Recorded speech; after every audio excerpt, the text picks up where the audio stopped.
Shalom, saudara diberkati dan dikasihi oleh Tuhan. Tema firman Tuhan, kemenangan bagi orang yang diurapi.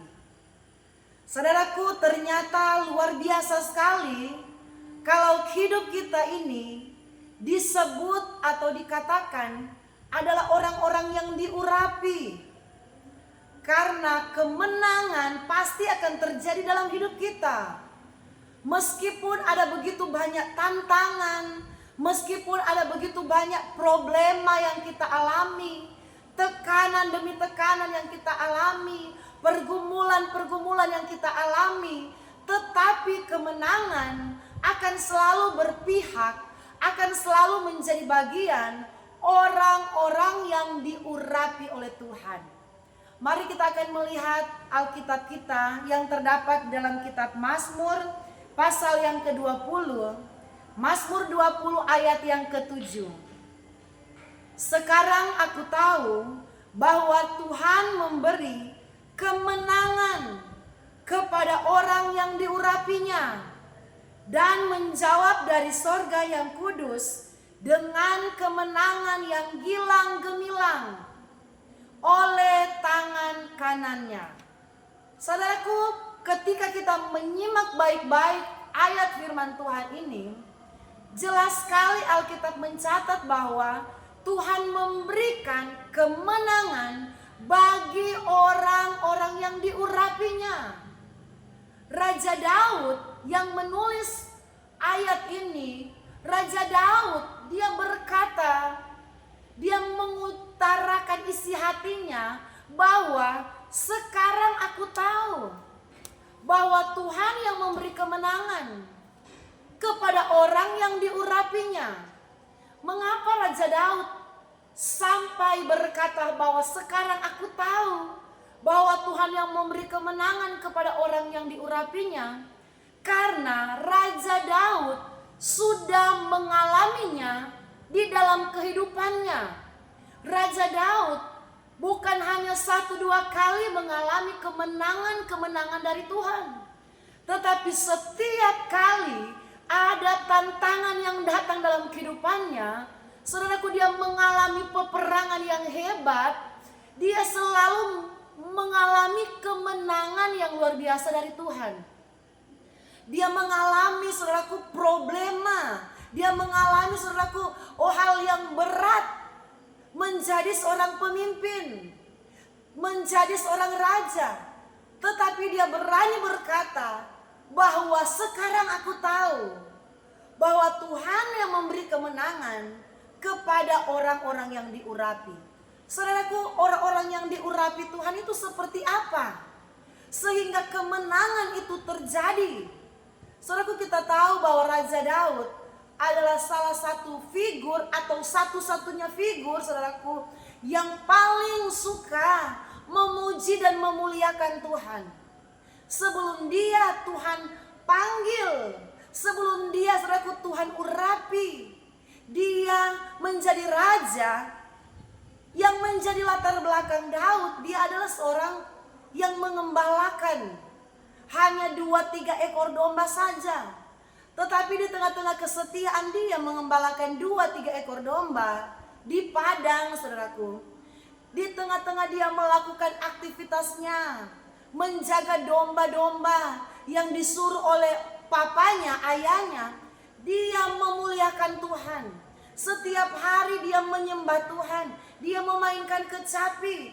Dia membangun satu hubungan yang intens dengan Tuhan di masa muda dia. Di masa masih remaja sekali, saudaraku, dia sudah punya hubungan yang intens dengan Tuhan. Dia sudah punya hubungan yang luar biasa dengan Tuhan. Dia suka memuji dan memuliakan Tuhan. Bahkan Alkitab mencatat dalam kitab Mazmur 119 ayat yang ke-164 bahwa Raja Daud sendiri 7 kali dalam sehari dia memuji-muji Tuhan. Saudaraku, orang yang diurapi Tuhan adalah orang yang suka memuji dan menyembah Tuhan. Orang yang diurapi Tuhan adalah orang yang suka berdoa, orang yang suka duduk di kaki Tuhan, orang yang suka mengandalkan Tuhan, orang yang punya karakter memuliakan Tuhan, punya karakter penyembahan dengan Tuhan. Itulah orang-orang yang diurapi Tuhan. Saudaraku, kalau kita di hari-hari ini membangun hubungan yang intens dengan Tuhan, membangun hubungan yang dalam dengan Tuhan, setiap saat kita punya waktu untuk berdoa, kita mengatur waktu kita dengan bijak, supaya kita punya waktu yang terbaik memuji Tuhan, menyembah Tuhan. Mulut kita terbiasa mengagungkan Tuhan, mulut kita terbiasa memuji Tuhan. Maka saya percaya orang-orang yang suka memuji dan menyembah Tuhan, urapan Tuhan akan turun atas pribadi orang tersebut. Urapan Tuhan akan turun atas kehidupan kita ketika kita suka memuji dan menyembah Tuhan. Mari kita lihat dalam kitab Mazmur 119. Mazmur 119, saudaraku, ayat yang ke-164 yang saya sebutkan tadi. 7 kali dalam sehari aku memuji-muji Engkau karena hukum-hukum-Mu yang adil. Saudaraku, bagaimana Tuhan tidak akan tolong Daud? Bagaimana Tuhan tidak akan memberi kemenangan kepada Daud?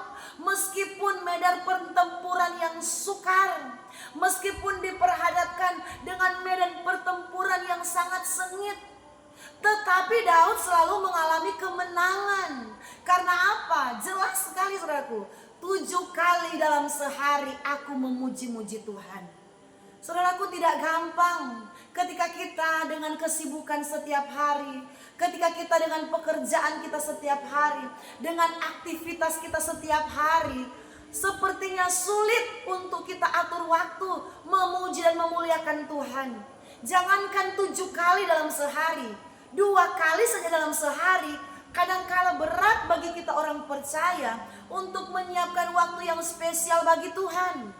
Tetapi saya percaya, saudaraku, di tengah-tengah tekanan, di tengah-tengah beban hidup, di tengah-tengah masalah hidup yang kita alami di hari-hari ini, kalau kita mau melihat kemenangan itu terjadi dalam hidup kita, kita mau mengalami pertolongan Tuhan yang ajaib terjadi atas hidup kita, mari kita menjadi orang-orang yang diurapi. Orang-orang yang diurapi adalah orang-orang yang suka memuji dan menyembah Tuhan. Orang-orang yang selalu duduk di kaki Tuhan. Orang-orang yang selalu lapar dan haus akan hadirat Tuhan. Saudaraku, mari kita memiliki kerinduan yang dalam untuk bersekutu dengan Tuhan. Kalau kita selalu ada kerinduan yang dalam bersekutu dengan Tuhan, kita selalu suka duduk di kaki Tuhan, kita adalah orang-orang yang diurapi Tuhan. Dan ketika kita menjadi orang-orang yang diurapi Tuhan, masalah seberat apapun datang dalam hidup kita, pasti ada pertolongan Tuhan yang akan kita alami. Tekanan seberat apapun yang kita alami, kalau kita selalu duduk di hadirat Tuhan, kalau kita suka memuji dan menyembah Tuhan, pasti ada jalan keluar yang terbaik yang Tuhan akan nyatakan dalam hidup kita. Daud dia berkata, sekarang aku tahu bahwa Tuhan memberi kemenangan bagi orang-orang yang diurapi, bahkan kemenangan yang gilang gemilang dengan tangannya. Saudaraku, bukan hanya kemenangan yang biasa, tetapi kemenangan atau pertolongan Tuhan yang spektakuler. Itu yang Daud katakan, kemenangan yang gilang gemilang yang Tuhan buat bagi Daud ketika Daud menjadi orang yang diurapi Tuhan. Saudaraku, saya percaya kita bisa menjadi sama seperti Daud, mengalami pertolongan Tuhan, mengalami pembelaan Tuhan, mengalami perlindungan Tuhan, mengalami jalan keluar yang ajaib, asalkan kita menjadi orang-orang yang diurapi. Orang-orang yang diurapi, orang-orang yang selalu terhubung dengan Tuhan. Orang-orang yang selalu punya waktu untuk memuji dan menyembah Tuhan. Orang-orang yang selalu punya waktu untuk berdoa dengan Tuhan. Saudaraku, di hari-hari ini tidak ada kekuatan lain yang dapat memampukan kita melewati masalah demi masalah. Tidak ada kekuatan lain yang mampu menolong hidup kita di hari-hari ini, saudaraku, selain kita duduk di kaki Tuhan, selain kita penyerahan kepada Tuhan. Kita berserah penuh kepada Tuhan. Kita berdoa kepada Tuhan. Kita punya hubungan yang intens, punya hubungan yang dalam dengan Tuhan. Kita suka memuji Tuhan, kita suka menyembah Tuhan. Mungkin di saat kita beraktivitas di rumah, misalnya ibu-ibu ketika dia mau bekerja di rumah, biasanya ibu rumah tangga itu bekerja dalam rumah, mencuci baju, cuci piring, setrika, masak. Di saat kita bekerja, biarlah mulut kita ini selalu latih mulut kita ini untuk memuji Tuhan. Jadi jangan hanya di ibadah kita memuji Tuhan. Di saat kita beraktivitas pun mulut kita ini penuh dengan pujian kepada Tuhan. Di saat kita menyapu, di saat kita cuci piring, sambil kita bekerja, kita sementara menyenangkan Tuhan. Sambil kita beraktivitas, kita sementara memuji Tuhan. Orang-orang yang diurapi Tuhan itu seperti Daud. Dia punya hubungan yang terdalam dengan Tuhan. Hubungannya seperti apa? Yaitu dia suka menyembah Tuhan. Dia mainkan musik untuk Tuhan, dia main kecapi. Bahkan Alkitab mencatat Mazmur 119 ayat yang ke-62. Saya baca untuk kita. Mazmur 119 ayat yang ke-62. Apa yang membuat Raja Daud diurapi? Saya baca. Tengah malam aku bangun untuk bersyukur kepadamu atas hukum-hukum-Mu yang adil. Saudaraku, Daud diurapi Tuhan karena tengah malam pun dia berusaha bangun. Saudara bisa bayangkan, seorang raja itu pasti lelah. Apalagi Raja Daud ada di era di mana bangsa Israel itu selalu diperhadapkan dengan peperangan. Banyak saudaraku bangsa yang ada di sekitar Israel yang selalu menyerang.